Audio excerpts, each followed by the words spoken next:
Astaghfirullah. Ala Rasulillah wa ala alihi wa sahbihi wa mawalah wa la hawla wa la quwata illa billahi wa ba'du. Alhamdulillah, di siang hari ini kita bisa kembali duduk di majelis ilmu. Salawat serta salam kita hadiahkan kepada Rasul kita Nabi besar Muhammad sallallahu alaihi wasallam. Kita lanjutkan kembali kajian kitab Tauhid dan kita masuk pada bab yang ke-8, Ruqyah dan Tamimah.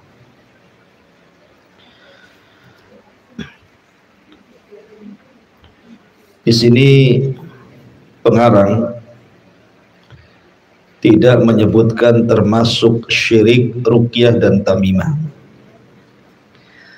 Kenapa? Karena ada khilaf tentang permasalahan ruqyah dan tamimah ini. Ada yang dibolehkan dan ada yang dilarang. Makanya di sini babnya hanya menyebutnya bab ruqyah dan tamimah. Ruqyah itu artinya seseorang berjampi-jampi untuk melakukan perobatan. Makanya ada istilah ruqyah syar'iyah di masyarakat itu.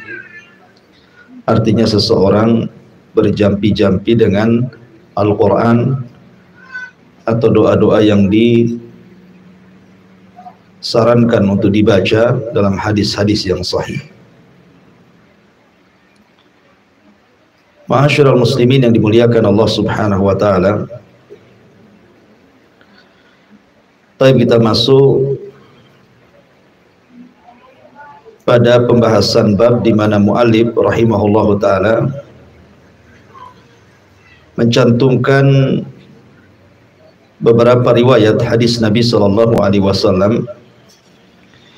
Di antaranya riwayat dalam Sahih Bukhari dan Muslim atau muttafaq alaihi dari Abu Bishr al-Ansari. Dia bercerita bahwa dirinya pernah bersama Rasul sallallahu alaihi wasallam dalam satu perjalanan.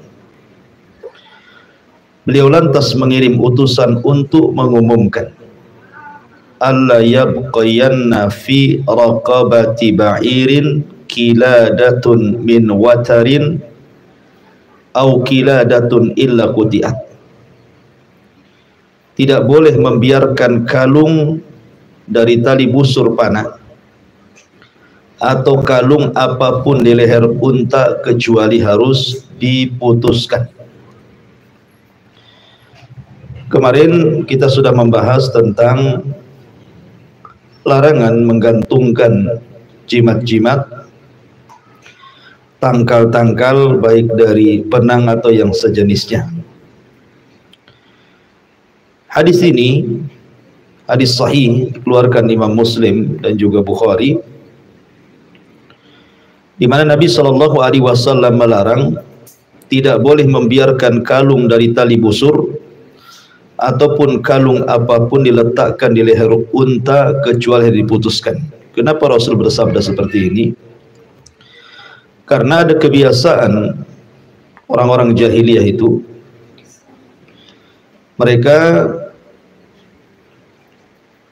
menjadikan tali-tali busur itu diikatkan di unta untuk tabarruk, untuk mencari berkah. Tetapi tentu ini bukan terbatas kepada tali busur saja. Apapun jenisnya tangkal-tangkal yang dikalungkan, baik di leher, baik kemudian di tangan, baik di kaki, tidak mesti pada unta, baik di kendaraan, baik di rumah, gitu ya. Kalau seandainya itu diyakini bahwa bisa mendatangkan manfaat ataupun mencegah madarat, maka ini tidak boleh. Ini disebut tamimah yang diharamkan, tidak boleh. Kalau dia hanya menjadikan sebab saja yang bukan sebab, maka jatuh kepada syirkul asghar, syirik kecil. Tapi kalau dia meyakini bahawa dengan zatnya itulah mendatangkan manfaat dan madarat, maka bukan syirik kecil lagi, berubah menjadi syirkul akbar, syirik besar. Tetapi nanti akan ada pembahasannya, bagaimana kalau yang dikalungkan itu dari Al-Quran. Jadi ada ayat-ayat Al-Quran kemudian ditulis, kemudian dikalungkan di leher anak umpamanya, untuk ruqyah. Jadi tamimahnya itu untuk ruqyah, supaya mengobati penyakit si anak. Ini terjadi khilaf, nanti kita akan jelaskan. Baik, kemudian Ibnu Mas'ud radhiyallahu an, salah seorang sahabat Nabi SAW yang senior dan termasuk as-sabiqun al-awwalun dari kalangan muhajirin, yang terkenal bacaan Qur'annya indah.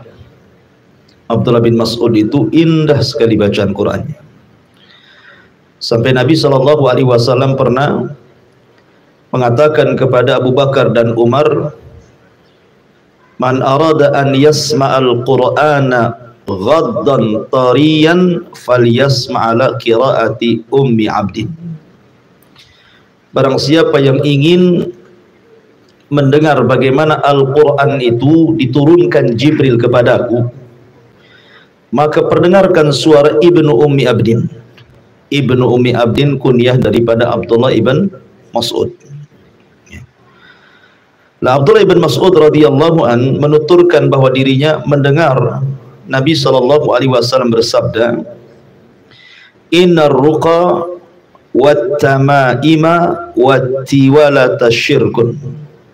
Innar ruqa wat-tama'ima wat-tiwalata syirkun. Sesungguhnya ruqyah, kemudian tamimah, tangkal-tangkal, kemudian tiwalah, ilmu pelet bahasa kitanya, adalah kesyirikan. Tapi yang dimaksud ruqyah di sini tentu bukan ruqyah syar'iyah, karena ruqyah itu ada dua, ada ruqyah syirkiyah, ada ruqyah syar'iyah. Karena ruqyah ini ada syarat-syaratnya. Apa saja syaratnya? Pertama, antakuna bil Quran wal adhkar wad du'a awil kalamil mubah.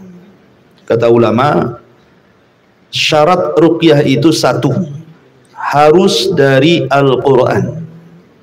Jadi yang dibacakan itu betul-betul Al-Quran. Dari Al-Baqarah sampai An-Nas itu disebut Al-Quran. Ataupun zikir-zikir yang diajarkan Nabi SAW, seperti zikir-zikir pagi, petang, atau zikir sebelum tidur gitu ya. Makanya Nabi SAW kalau sebelum tidur, beliau berzikir, membaca ayat-ayat Al-Quranul Karim. Salah satunya muawwidhataini, qul a'udzu birabbin nas, qul a'udzu birabbil falaq. Kemudian ayat kursi terkadang, dan juga qul huwallahu surah Ikhlas, kemudian diusap-usap dari kepala sampai kaki. Ataupun doa-doa yang diajarkan. Jadi yang pertama ruqyah itu harus dari Quran, atau zikir-zikir atau doa-doa yang diajarkan Nabi SAW. Kemudian syarat yang kedua, antakuna bil lughatil arabiyyah. Antakuna bil lughatil arabiyyah. Harus berbahasa Arab. Harus berbahasa Arab dan dipahami maknanya. Berbahasa Arab dan dipahami maknanya. Kemudian yang ketiga, alla yunsab asy-syifa ilaiha wa innama yunsabu ilallah. Tidak boleh kemudian diyakini bahwa ruqyah itu sebagai penyembuh, tapi tetap yang menyembuhkan Allah Subhanahu wa ta'ala. Jadi ini tiga syarat harus ada pada ruqyah, harus dari Quran, atau dari zikir-zikir yang diajarkan, atau dari doa-doa yang warid dari Al-Quran atau Sunnah. Yang kedua, harus berbahasa Arab dan dipahami maknanya. Yang ketiga, tidak boleh diyakini bahwa yang memberikan pengaruh itu adalah ruqyahnya, tetapi harus diyakini bahwa ruqyah itu tidak mendatangkan manfaat kecuali Allah yang mengizinkannya. Selain tiga syarat ini, maka ruqyah bisa terjerumus kepada kesyirikan atau keharaman. Umpamanya orang meruqyah dengan menggunakan bahasa daerah yang tidak bisa dipahami maknanya itu. Orang Jawa pakai komat kamit bahasa Jawa atau bahasa Sunda atau bahasa Madura atau bahasa Melayu gitu. Apalagi sampai kemudian dipanggil-panggilnya nama-nama jin, nama-nama syaitan. Nah, itu sudah tidak boleh itu. Ya mambang tanah, mambang ini, mambang itu kan, ada itu ya. Semua mambang dipanggil. Ya kan? Ah, ini tidak boleh itu, manggil-manggil jin pula. Ya. Jadi ruqyah kalau sudah manggil-manggil jin itu nggak boleh. Jadi ruqyah itu harus dari Quran, dari zikir-zikir, dari doa-doa, berbahasa Arab, dipahami maknanya dan diyakini yang menyembuhkan Allah, bukan bacaan si peruqyah. Ini yang pertama, innar ruqah, sesungguhnya ruqyah. Dan ruqyah itu juga dilakukan oleh Rasul dan para sahabat. Nabi SAW saja pernah diruqyah. Ketika Nabi SAW tersihir oleh seorang Yahudi namanya Labid ibn A'sam. Labid ibn A'sam pernah menyihir Nabi. Sampai Nabi ada yang mengatakan 6 bulan Rasul itu kayak orang linglung, sehingga melemah kekuatan fisiknya. Kemudian terkadang dia lupa gitu ya. Dia tiba-tiba paginya mandi junub padahal malamnya tidak berhubungan. Itu selama 6 bulan sampai akhirnya kemudian Jibril datang, kemudian meruqyah Nabi SAW dengan menurunkan 2 surat perlindungan, Qul a'udzu birabbin nas dan Qul a'udzu birabbil falaq. Itulah sebab kenapa 2 surat ini turun, karena tersihirnya Rasul oleh Labid ibn A'sam, seorang Yahudi. Kemudian juga sahabat juga pernah meruqyah, seperti umpamanya kisah tentang Abu Sa'id Al-Khudri.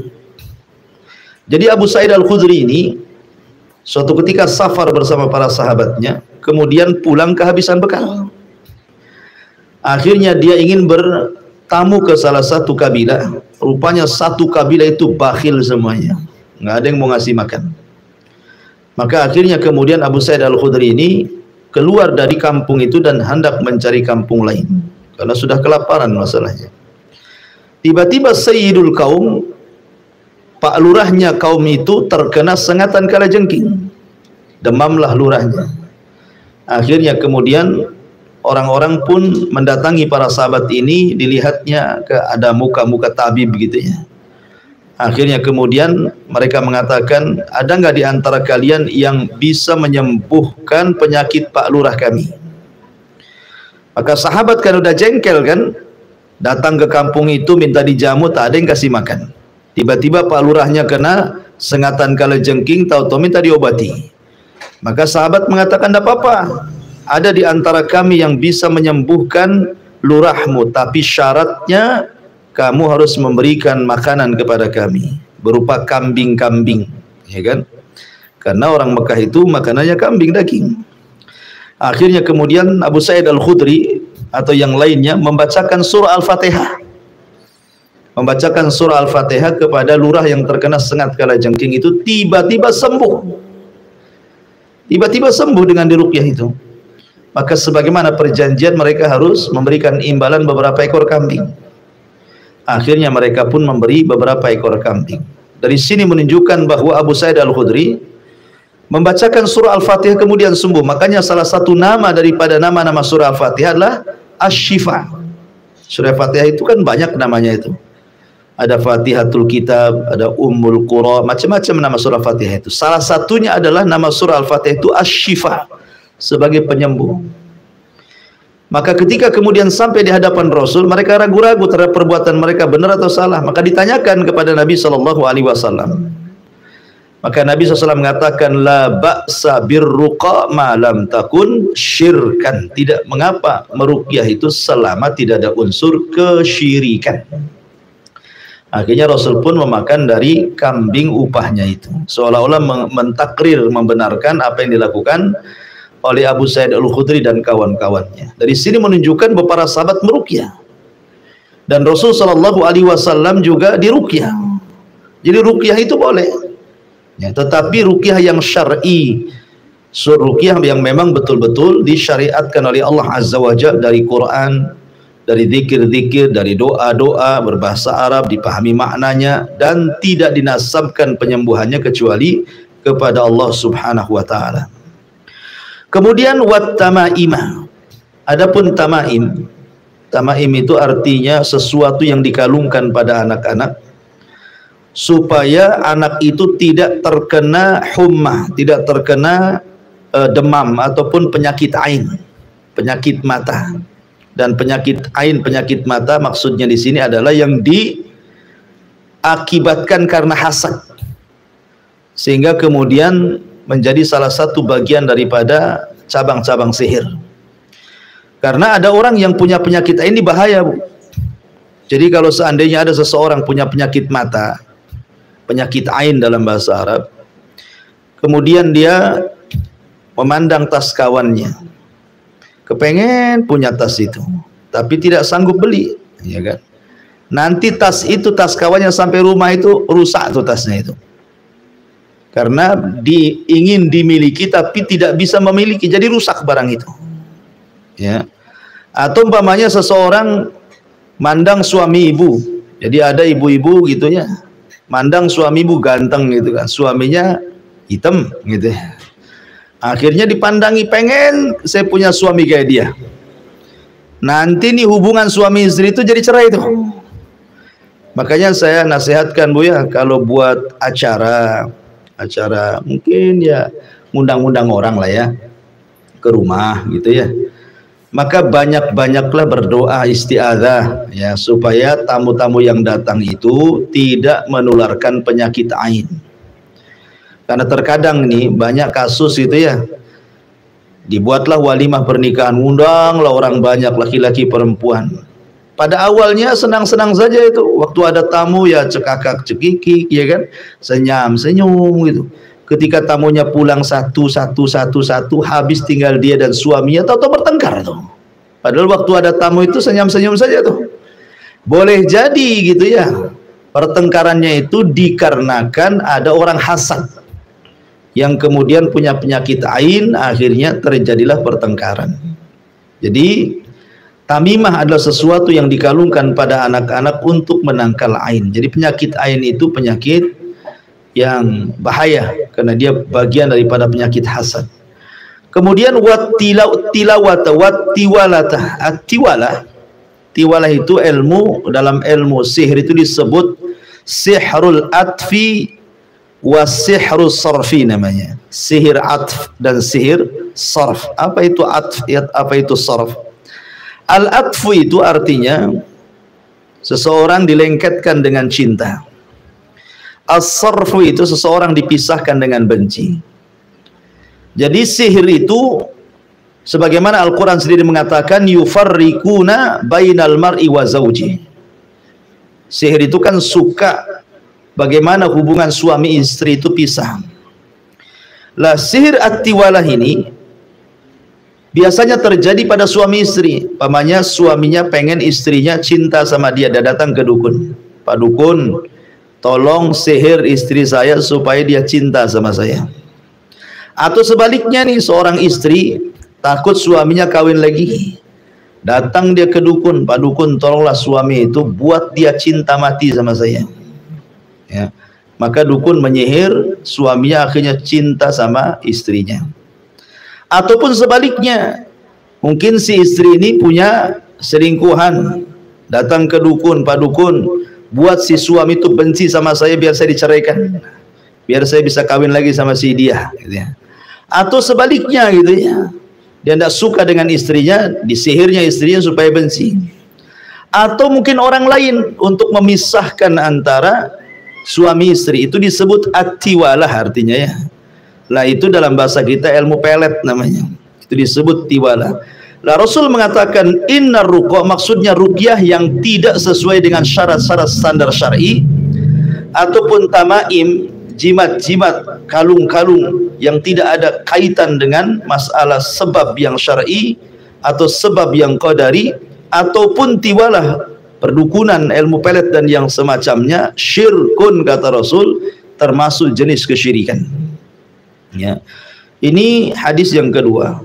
Hadis yang ketiga, dalam hadis yang marfu dari Abdullah bin Ukaim, dia dikatakan man ta'allaqa syai'an ukila ilaihi, barang siapa yang menggantungkan sesuatu maka Allah akan membuatnya menggadaikan barang tersebut. Barang siapa yang menggantungkan sesuatu maka Allah akan membuatnya mengandalkan barang tersebut. Artinya begini, kalau orang sudah gandrung dengan jimat, Bu, biasanya hatinya itu terfokus pada jimat saja gitu ya. Contoh nih, Ibu punya warung, warungnya sepi kan nih, datanglah ke dukun, akhirnya dikasih jimat, disuruh ditempel di warung, kemudian rame warungnya, alhamdulillah umpamanya kan. Lah suatu ketika kemudian sepi gitu ya, maka hatinya kemudian tergadaikan dengan jimat itu. Kenapa lah jimat ini kok nggak mempan lagi gitu ya kan? Jangan-jangan jimat ini sudah expired kan? Jimat ada expirednya pula. Jadi kalau orang suka menggantungkan sesuatu yang diyakini mendatangkan manfaat atau mencegah madarat, jadi hatinya itu akan tergantung pada jimat itu, maka dia akan melupakan Allah Subhanahu wa ta'ala. Dan kebanyakan seperti itu, Bu. Kebanyakan orang kalau gandrung dengan jimat itu pasti hatinya terlit kepada jimat ya, pokoknya hatinya ke jimat terus gitu ya. Makanya orang-orang yang terbiasa mengoleksi barang-barang antik, ya kalau hanya mengoleksi tidak masalah gitu. Tapi kalau kemudian sampai diyakini barang-barang antik tertentu, pusaka-pusaka zaman dulu, zaman jadul, zaman kerajaan apa, diyakini mendatangkan manfaat, mencegah madarat, kemudian dijadikan tangkal dan jimat, itu sudah kesyirikan namanya. Karena hati kita tertambat pada benda tersebut. Itu makna man ta'allaqa syai'an wukila ilaihi. Walaupun dua hadis ini, innar ruqa wat tamaim wat tiwalata syirkun, ataupun man ta'allaqa syai'an wukila ilaihi, memang dipermasalahkan tentang masalah tashih dan tad'ifnya. Ada yang mengatakan sahih, ada yang mengatakan lemah. Wallahu a'lam. Taib. Kemudian di sini dibahas dalam Imam Ahmad ibn Hanbal ya. Imam Ahmad ibn Hanbal meriwayatkan dari Ruwaifi bahwa Rasul sallallahu alaihi wasallam bersabda, ya Ruwaifi' la'alla al-hayata tatulu bik fa akhbirin nas anna man aqada lihyatahu aw taqallada wataran aw istanja bi raji'i dabatin aw admin fa inna Muhammadan bari'un minhu. Wahai Ruwaifi', semoga umurmu panjang. Ruwaifi memang sahabat Rasul, lama menemani Rasul, hampir 40 tahun, sehingga dia termasuk sahabat yang awal-awal gitu ya. Wahai Ruwaifi, semoga umurmu panjang. Oleh karena itulah sampaikan kepada halayak ramai bahwa barang siapa yang menggelung, mungkin menganyam gitu ya bahasa kitanya, apa namanya kalau rambut itu dikepang ya. Barang siapa yang mengepang jenggotnya atau memakai kalung dari tali busur, panah, atau beristinja dengan menggunakan kotoran binatang atau tulang, maka Muhammad berlepas diri darinya. Di sini ada 3 perkara. Pertama, aqada lihyatahu, mengepang janggutnya. Kenapa di sini Rasul mengatakan fa inna Muhammadan bari'um minhu, maka Muhammad berlepas diri dari orang yang seperti itu? Bukan berarti dia kafir, tidak. Kata-kata Muhammad berlepas diri bukan berarti dia kafir, tidak. Tetapi kalimat berlepas diri itu menunjukkan bahwa dosa itu dosa besar. Jadi perbuatan-perbuatan ini termasuk dosa besar. Lah dulu, orang-orang dulu gitu ya, orang-orang di luar daripada Islam, Mereka suka mengepang janggut mereka. Kalau janggut mereka panjang gitu, maka dikepang. Dan itu diyakini, ya, diyakini bahwa dengan mengepang janggut itu ada keyakinan tersendiri bisa mendatangkan manfaat atau mencegah madarat.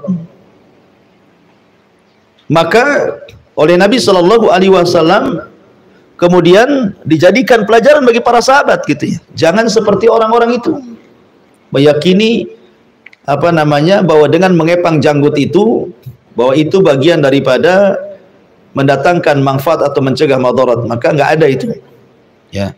Ataupun yang kedua, taqallada wataran, mengalungkan benang, seperti yang sudah saya kisahkan banyak di beberapa tempat itu, ya, seperti saya pernah di sebuah pulau itu anak-anak pakai gelang dari benang, kalung dari benang. Ketika saya tanya untuk apa, katanya untuk supaya anak itu kebal, supaya anak itu tidak terserang penyakit dan macam-macam lah.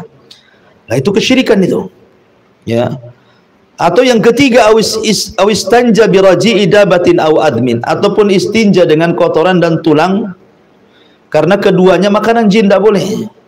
Boleh seseorang itu istijmar dengan batu paling sedikit 3 gitu ya, tapi jangan dengan kotoran kering ataupun dengan tulang gitu. Alhamdulillah Bu, di Batam ini banyak air ya, jadi kalau ibu buang hajat besar tidak perlu bawa batu ke kamar mandi kan, itu ya, sudah ada air, ada tisu lagi. Tapi orang-orang yang hidup di padang pasir Bu, karena saya pribadi Bu pernah mengalami, saya sendiri pernah mengalami masalahnya waktu saya di Yaman belajar itu. Kebetulan saya belajar itu di Bene Dhobian. Itu sampingnya Sel Arim namanya, sungai yang disebutkan dalam Al-Quran itu Sailul Arim namanya. Nah, pondok saya itu sebelahnya Bu. Jadi saya kalau nelpon itu bukan, itu susah sinyalnya itu. Jadi kalau nelpon itu harus jalan 3 kilo Bu, dari pesantren itu harus jalan 3 kilo ke atas bukit. Jadi bukit itu tinggi, sampai di atas bukit itu tidak semua tempat itu ada sinyal. Lah orang-orang Baduy itu menandai dengan kayu. Jadi yang ada sinyal itu ditandai kayunya. Jadi kalau kita nelpon itu, handphonenya loudspeaker ditempelkan di kayu itu Bu. Itu pun cuman 1 darjah saja bahasanya ya, 1 garis gitu ya. Nah, jadi kalau umpamanya terlalu tinggi hilang tuh sinyalnya, terlalu rendah hilang, jadi harus pas tuh. Ya, nanti loudspeaker gitu ya, jadi tidak bisa rahasia-rahasia itu. Jadi pas pengen berak ya, pengen buang hajat kan, namanya di padang pasir ya, bingung mau kemana gitu ya. Terpaksa lah akhirnya kita buang hajat di sekitar situ. Ya dengan batu lah, memang beda rasanya Bu, cebok dengan batu, dengan cebok dengan air itu beda. Saya rasakan sendiri beda kayaknya. Mungkin bahasa Sundanya kepet tuh apa istilahnya ya. Nggak enak gitu ya, nggak nyaman kayaknya. Nah, orang terbiasa dengan air gitu, tiba-tiba istijmar dengan batu gitu ya. Nah memang daerah-daerah sana sulit, memang sulit, air sulit. Makanya kadang-kadang di masjid, kemudian di beberapa pondok pesantren itu kalau ada orang Indonesianya itu bersih WC itu, karena orang Indonesia kan jijian. Jadi kalau habis berak itu dibanjur bersih-bersih ya. Orang sana itu tidak jijian orangnya. Kadang-kadang habis berak ditinggal saja numpuk di toilet. Kadang-kadang dorongnya itu bukan pakai air, ditimpa batu. Batu, nanti di atas batu ada berak lagi, tumpuk-tumpuk, akhirnya penuh dengan kita yang bersihkan. Jadi kadang-kadang seperti itu. Artinya bahwa mungkin daerah sini mungkin istijmar mungkin tidak berlaku lah karena banyak air. Tapi daerah Timur Tengah, daerah padang pasir, daerah Yaman itu kan yang sulit-sulit air kan mungkin istijmar menggunakan batu. Tetapi di sini dilarang itu. Terkadang susah cari batu, rupanya ada kotoran unta yang sudah kering atau kotoran keledai yang sudah kering gitu ya. Disangka batu gitu kan kalau sudah kering. Maka tidak boleh. Atau dengan tulang maka tidak boleh. Karena kedua-duanya adalah makanan jin. Jadi tidak boleh, termasuk dosa besar kalau tahu itu kotoran keringnya binatang atau tulang digunakan istinja, maka itu dosa besar. Karena Rasul mengatakan fa inna Muhammadan bariun minhu. Karena Muhammad itu berlepas diri dari perkara itu. Syahidnya di sini adalah kalimat autaqallada wataran, ataupun dia mengalungkan dari busur panah. Mungkin dulu pakai busur panah ya, kalau sekarang mungkin pakai benang-benang, kemudian dijadikan jimat, lah itu perbuatan haram. Rasul sallallahu alaihi wasallam berlepas diri dari perbuatan itu. Lah tentang masalah khilaf para ulama seputar ruqyah ini, tadi saya sudah katakan ruqyah dengan menggantungkan Al-Quran. Ini terjadi khilaf para ulama, Bu, ya. Ada yang mengatakan boleh, ada yang mengatakan tidak boleh. Yang mengatakan boleh karena memang banyak ulama salaf berpendapat seperti itu, seperti Abdullah ibn As, kemudian Aisyah radhiyallahu anha, termasuk Ibnu Taimiyah, Ibnul Qayyim rahimahullahu taala, kemudian juga Atha kalau tidak salah atau siapa gitu, beberapa ulama adalah mereka membolehkan mengalungkan Al-Quran. Umpamanya ibu tulis surat kursi, kemudian di kertas, kemudian digulung, dijahit di kain, kemudian dikalungkan di leher anak-anak, ya, supaya anak itu terhindar dari penyakit, ya kan? Maka sebagian ulama salaf membolehkan tuh dengan cara seperti itu. Tetapi sebagian ulama yang lain melarang secara mutlak. Melarang secara mutlak. Seperti Abdullah bin Mas'ud radhiyallahu anhu melarang secara mutlak. Dan beberapa ulama yang lainnya, alasannya satu, karena syaddu dzari'ah, sedia payung sebelum hujan. Jangan sampai kemudian akhirnya Quran yang dikalungkan itu berubah jadi jimat. Berubah menjadi jimat gitu ya. Diyakini bahwa Quran itu yang menyembuhkan penyakitnya. Padahal Allah yang menyembuhkan penyakitnya. Kemudian yang kedua alasannya karena takut dihinakan. Pamannya ibu kalungkan Quran itu di leher anak-anak, tahu-tahu ibu tidak tahu anak itu masuk WC gitu ya, masuk kamar mandi, kan jadi dihinakan jadinya Quran itu. Jadi tidak sesuai dengan penggunaannya sebagai ruqyah. Atau sebagian ulama mengatakan dilarangnya, dia khawatirkan, dia meyakini bahwa zat yang dikalungkan itulah yang mendatangkan manfaat dan mencegah madarat. Nah, ini jatuh kepada kesyirikan keyakinannya. Makanya Abdullah bin Mas'ud melarang secara mutlak, tidak boleh mengalungkan Al-Quran untuk mengobati. Tapi sekali lagi kita tidak perlu berkeras dalam masalah ini karena ini khilaf ulama ya. Kalau ada yang melakukan seperti itu, ya silakan saja, mungkin berpendapat dengan ulama yang membolehkan. Tapi kalau saya pribadi, saya cenderung kepada pendapat Abdullah bin Mas'ud radhiyallahu anhu, tidak boleh secara mutlak. Mau Quran, mau bukan Quran gitu ya, maka tidak boleh. Kalau mau meruqyah tidak usah digantungkan, cukup dibaca saja. Cukup bacakan. Bacakan Quran kepada orang yang hendak disembuhkan penyakitnya. Dan Quran itu bukan obat kesurupan saja. Bukan kalau ada kesurupan baru kemudian datang ke Ustaz, tolong ruqyah saya Ustaz. Tidak, Quran itu obat segala sesuatu. Quran itu bisa mengobati penyakit badan, bisa mengobati penyakit ruh. Makanya Allah mengatakan wa nunazzilu minal Qur'an ma huwa syifa. Ya, ma huwa syifa. Kami turunkan Al-Qur'an itu di dalamnya ada obat. Ya kan? Maka biasakan ibu mengobati penyakit dengan Al-Qur'an. Pamannya anak demam gitu kan, kok nggak turun-turun. Cobalah baca surah Al-Fatihah, bacakan ke air, minumkan ke anak itu. Yakini, karena sugesti itu bagian daripada pengobatan. Yakin bahwa ini wasilah penyembuhan dan Allah yang akan menyembuhkan. Sebagaimana kemarin kita sudah jelaskan bahwa unsur penyembuhan itu dengan menggunakan sebab-sebab itu ada dua, ada sebab syar'i, ada sebab qadari. Sebab syar'i itu artinya sebab memang Rasul mengatakan seperti itu atau Al-Quran mengatakan seperti itu, bahwa itu pengobat gitu ya. Maka itu sebab syar'i. Lah Quran ini sebab syar'i. Karena memang Allah yang mengatakan Quran itu obat, jadi nggak usah ragu-ragu. Bacakan saja. Ya, bacakan saja. Punya anak bayi malam-malam kok nangis terus. Bacakan Quran. Niatkan itu mengobati. Gitu ya. Itu namanya ruqyah namanya. Jadi ruqyah syar'iyah itulah yang dibolehkan. Dan tidak boleh mencampur adukan ruqyah syar'iyah dengan ruqyah syirkiyah. Contoh umpamanya bacaannya di awal betul surah Al-Fatihah, auzubillahi minasyaitonirrajim, bismillahirrahmanirrahim. Tahu-tahu setelah Al-Fatihah tiba-tiba kemudian dia berkomat kamit, tidak paham kita kan. Gitu ya. Apa waswis-waswis nggak jelas itu kan. Maka kalau seandainya tidak jelas bacaannya, tidak dipahami maknanya, ini mencampur adukan yang hak dengan yang batil. Maka itu bukan ruqyah syar'iyah, itu namanya iltibas bainal haqqi wal batil. Dan Allah mengatakan wala talbisul haqqa bil batil. Jangan kau campur adukan yang hak dengan yang batil. Maka ruqyah syariah itu harus sesuai dengan syarat-syarat yang sudah saya kemukakan di awal. Taib, sedikit masalah ruqyah juga. Ada hadis Nabi SAW yang mengatakan seperti ini. Di antara umat wahai Muhammad, ada 70.000 orang yang masuk surga tanpa hisab dan adab. Kemudian sahabat pun bertanya, siapa orang yang masuk surga tanpa hisab dan adab itu? Kemudian Rasul menyebutkan 4 syarat kan? 4 sifat. 1, alladzina la yastarkun. Yang kedua, wala yaqtaun. Yang ketiga, wala yatatayyarun. Yang keempat, wa ala rabbihim yatawakkalun. Yang pertama di sini Rasulullah mengatakan la yastarkun, tidak minta diruqyah. Sementara Rasul pernah meruqyah dan pernah diruqyah. Sahabat juga sama, pernah meruqyah dan pernah diruqyah.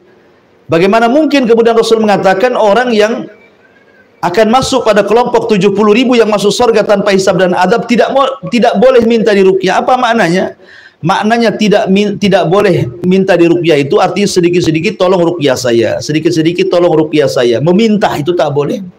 Tetapi ulama mengatakan kalau seandainya memang tidak ada pengobatan kecuali dengan ruqyah, memang ini tidak bisa diobati. Dokter angkat tangan, tabib angkat tangan, herbal angkat tangan, dan tidak bisa diobati kecuali dengan ruqyah. Kemudian dia minta ruqyah, maka yang seperti ini tidak terkeluar dari 70.000 orang yang masuk surga tanpa hisab dan adab.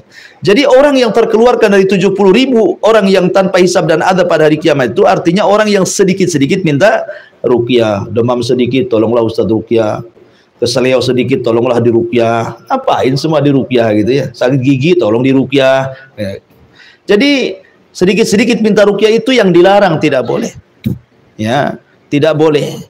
Kemudian juga yang harus dipahami bahwa ketika seseorang melakukan ruqyah itu, maka ruqyah siapapun bisa meruqyah. Ibu sendiri bisa meruqyah kok, tidak mesti ustaz, tidak mesti orang alim. Siapapun bisa melakukan ruqyah mandiri. Ruqyah mandiri. Dan orang yang kalau sudah minta ruqyah, artinya diruqyah orang lain, maka jangan meyakini bahwa yang meruqyah itulah yang menyembuhkannya, atau bacaan peruqyah itulah yang menyembuhkannya. Tetap yang menyembuhkan Allah Subhanahu wa taala. Mereka hanya perantara saja. Ya, jadi itu berkenaan dengan masalah ruqyah.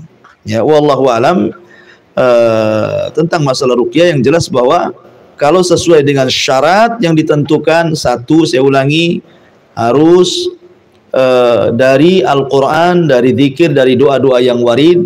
Yang kedua, harus berbahasa Arab dan dipahami maknanya. Dan yang ketiga, tidak diyakini bahwa ruqyah itu yang menyembuhkannya, tapi yang menyembuhkan Allah Subhanahu wa ta'ala. Inilah bab yang ke-8. Taib, sampai di sini silahkan kalau ada yang ingin bertanya, tafadhol.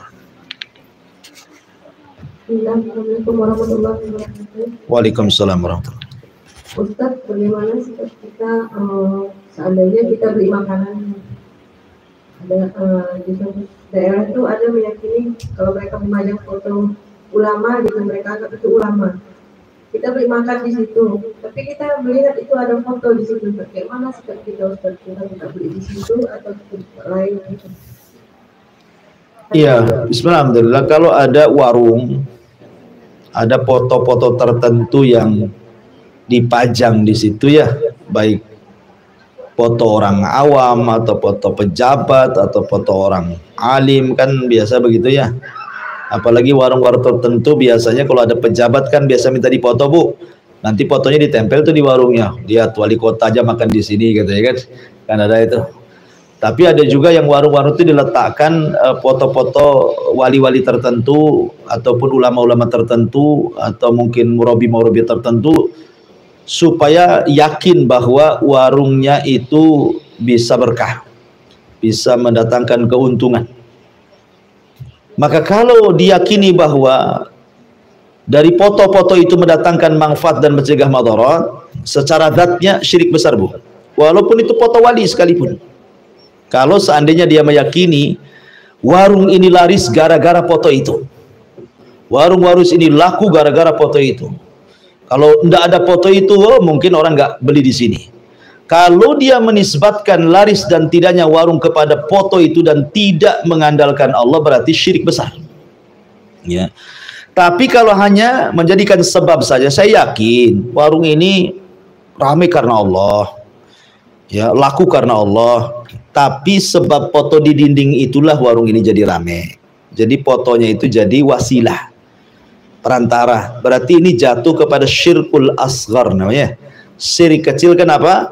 Karena menjadikan sebab yang bukan sebab. Ya. Kenapa menjadikan sebab yang bukan sebab? Karena laku tidaknya bukan itu. Banyak ke warung yang nggak ada fotonya laris karena dia enak, karena dia murah gitu ya, karena dia kenyang, harga anak PT gitu ya, lezat, enak, laris rupanya. Bukan karena foto. Banyak ke warung yang nggak ada foto laris dia. Jadi tidak bisa disandarkan laris dan tidaknya kepada foto ulama, tidak bisa. Karena itu bukan penyebab laris tidaknya sebuah warung.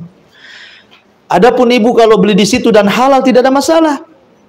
Ya, kalau memang makanan di situ makanan yang dijual makanan halal, tidak ada haramnya, tidak ada babinya, tidak ada khomernya, tidak ada daging anjingnya, tidak ada macam-macam yang haram, tidak ada masalah.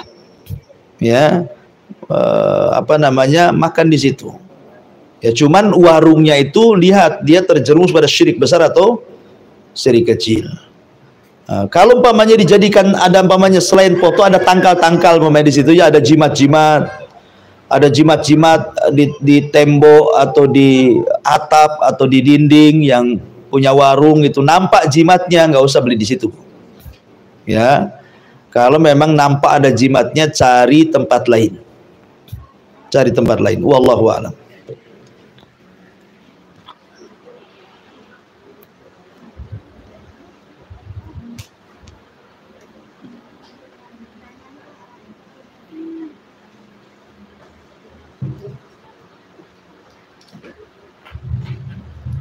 Assalamualaikum warahmatullahi wabarakatuh, Ustaz. Waalaikumsalam warahmatullahi wabarakatuh. Afwan mau bertanya tentang mahram dan safar. Jika ada 4 orang perempuan kakak beradik mau safar, cukupkah 1 orang keponakannya yang jadi mahram untuk semuanya, Ustaz? Cukup, nggak ada masalah. Yang penting ada 1 mahram yang melindungi semuanya. Karena bagaimanapun safar tanpa mahram itu bahaya. Makanya setua-tua bangkanya mahram, mungkin bahasa kasarnya seperti itu. Ada seorang wanita safar sendirian. Yang satunya seorang wanita safar dengan kakeknya yang usia 100 tahun. Itu masih aman safar dengan kakek yang 100 tahun. Orang masih segan tuh. Ya, makanya Rasul mengatakan la tusafir al-mar'atu illa ma'adhi mahramin. Tidak boleh seorang wanita safar kecuali dengan mahram. Dan itu hikmah dari Islam, itu melindungi hak-hak perempuan. Islam itu melindungi hak-hak perlindungan perempuan supaya tidak diganggu di jalan kalau ada mahram itu. Karena kalau safar itu sendirian, maka itu biasanya akan digoda syaitan. Akan digoda syaitan. Makanya kenapa dalam safar itu harus ada pemimpin safar gitu ya. Sunahkan pemimpin safar itu supaya selamat ketika safar, karena safar itu qit'atun minal adzab. Dia bagian daripada azab Allah. Gak ngapa-ngapain pun safar itu capek. Ya kan? Wallahu a'lam. Contoh lagi, Ustaz. Ya. Jika kita mendengar suatu tempat itu misalnya tempat jualan itu ramai karena ada penglaris atau bagaimana, tapi kita sendiri tidak meyakini di situ ada sesuatu. Terus boleh nggak kita menyampaikan kepada orang lain, kata orang di situ ada begini dan begitu? Nggak boleh, suudzon tuh. Itu suudzon namanya, Bu. Ya, terkadang seseorang itu main tuduh-tuduh saja. Kok warung itu ramai? Jangan-jangan ada tuyulnya. Jangan-jangan ada jimatnya. Lah, ibu nggak pernah melihat tuyul jimatnya, kok bilang ada jimatnya. Berarti kan suudzon namanya. Itu rizki. Mungkin memang rizkinya Allah bukakan di situ. Allah itu kalau mau buka rizki orang itu sebentar saja. Orang kalau mau bangkrutkan orang itu sebentar saja. Jadi tidak perlu suudzon. Ya, kalau ada ramai, alhamdulillah. Senanglah saudara kita ramai. Alhamdulillah warung itu ramai kali ya. Coba anak punya warung kayak gitu. Tapi bukan hasad. Ya, hanya keinginan saja pengen seperti dia. Bukan supaya dia bankrupt pindah ke kita. Bukan tuduh hasad tuh. Jadi nggak boleh, apalagi sampai ibu kemudian menyebarkan ke orang, berarti ibu kena pasal menyebarkan hoax tuh. Nah, itu nggak boleh tuh menyebarkan berita hoax. Jadi namanya suudon kepada orang, berita dusta pula disebarkan. Ini bahaya. Maka kalau belum ada bukti, dan juga ngapain pula lah ngurusin orang, Bu? Itu kan warung-warung orang, suka-suka dia rame lah. Kenapa pula kita bukan orang, bukan keluarga, bukan apa pula sewot nengok orang kalau rame gitu ya. Jadi jangan, tidak boleh itu suudzon.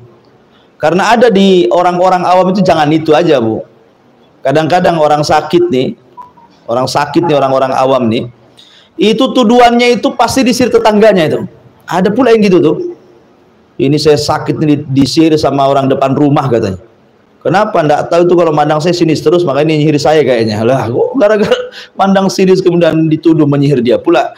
Kan nggak bisa kita tuduh-tuduhan seperti itu. Maka tidak boleh, ya, tidak boleh, Bu. Itu jaga lisan ya, nggak boleh. Wallahu a'lam.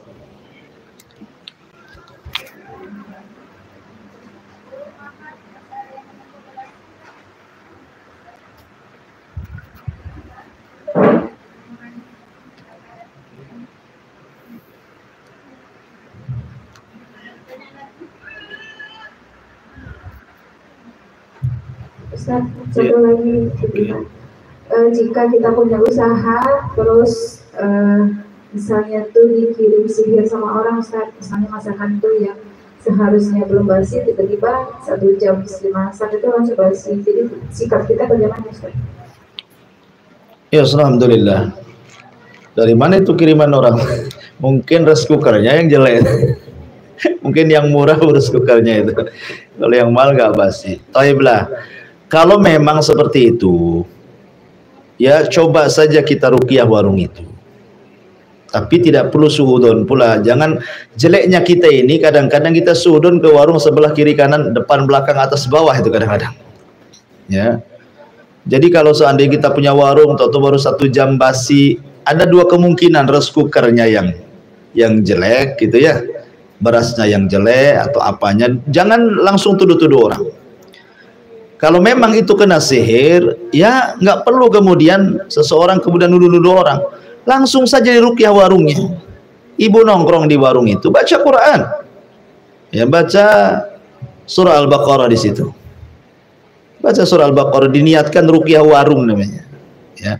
Atau mungkin bisa juga pakai media umpamanya air zam-zam, kemudian dicampur dengan minyak zaitun, kemudian ditumbuk dengan daun bidara, kemudian dimasukkan ke botol. Kan ada hairspray itu, Bu, Ibu, yang semprot-semprot tuh, Bu, ya. Lah, sebelum disemprot-semprot ke warung tuh, Bu, bacakan ayat-ayat ruqyah tuh. Air yang zam-zam, air minyak zaitun yang sudah dicampur dengan daun bidara dan ya apa namanya bahan-bahan yang berkah yang memang bisa dijadikan untuk bahan ruqyah. Bacakan Quran di situ, ayat-ayat ruqyah. Nah, kemudian ibu semprot-semprot aja lah warung-warung itu.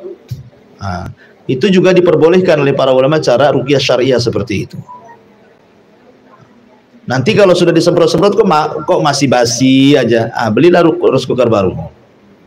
Nah, mudah-mudahan bukan bagian daripada kiriman sihir. Wallahu a'lam.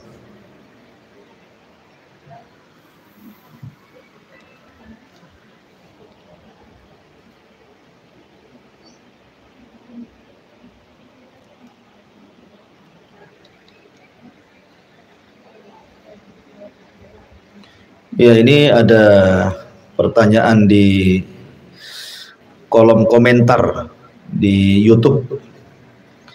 Mau tanya Ustadz ya, kalau di ruqyah terus reaksi, apa itu jin yang bicara atau bukan? Ya, alhamdulillah. Ini yang bertanya info politeknik terkini. Jadi kalau seandainya seseorang di ruqyah kemudian tiba-tiba reaksi, kemudian nyerocos gitu ya, ya bisa saja itu yang ngomong adalah jinnya. Bahkan saya pernah, salah satu ustadz saya itu dulu waktu saya di pesantren, itu orang itu tidak bisa bahasa Arab. tiba-tiba di ruqyah, kemudian nyerocos ngomong pakai bahasa Arab gitu. Oh, rupanya jinnya dari Timur Tengah rupanya, ya. Jadi terkadang seperti itu gitu ya. Terkadang dia dirasuki jin Padang, pakai bahasa Minang pula dia nyerocos gitu ya. Gitu ya. Bisa juga. Ya, jin itu kan punya bahasa sendiri-sendiri tergantung daerahnya, Ibu ya. Jadi terkadang seperti itu, dia reaksi, nggak apa-apa. Tetapi kalau meruqyah itu jangan diperbanyak dialog. Kesalahan seorang peruqyah itu sudah tahu jin tukang dusta, diperbanyak dialog pula. Tidak perlu. Kalau meruqyah itu bacakan Quran saja. Kalaupun harus bicara persis seperti yang diperintahkan Rasul, cukup menyebut ukhruj ya aduwallah, keluar kau musuh Allah. Kecuali kalau memang jin itu kemudian menyerah dan ingin masuk Islam, tuntun dia supaya bersyahadat. Kalau dia jin seorang muslim yang fasik, maka suruh tobat kemudian keluar. Tidak perlu kenalan. Ya, namamu siapa? Dari mana asalmu? Dan nikah belum? Anaknya berapa? Ngapain pula kenalan sama jin? Ya, jadi tidak perlu nanya-nanya seperti itu. Bacakan saja sampai dia keluar. Sampai dia keluar. Dan ruqyah itu terkadang tidak bisa sekali dua kali. Karena terkadang jin-jin itu masuk ke tubuh manusia itu terkadang bukan satu jin, kadang ratusan jin, kadang ribuan jin, ya, masuk ke jalan darah manusia itu. Makanya terkadang ada yang sekali diruqyah itu keluar, tetapi ada juga yang berkali-kali baru kemudian sembuh. Jadi ruqyah juga terapi juga gitu ya. Terapi juga bisa diruqyah orang atau terapi ruqyah mandiri. Terapi ruqyah mandiri, dan itu lebih baik terapi ruqyah mandiri itu. Dengan cara apa? Dengan cara menjaga zikir pagi dan petang, menjaga sholat 5 waktu, menjaga sholat-sholat sunnah. Kemudian hindari ada gambar-gambar yang bernyawa, hindari jangan ada patung, ada anjing di rumahnya, ya. Kemudian taat beribadah, gitu ya. Jadi meruqyah diri sendiri, kemudian membaca Al-Quran, berzikir, berdoa, itu kan ruqyah mandiri namanya ya.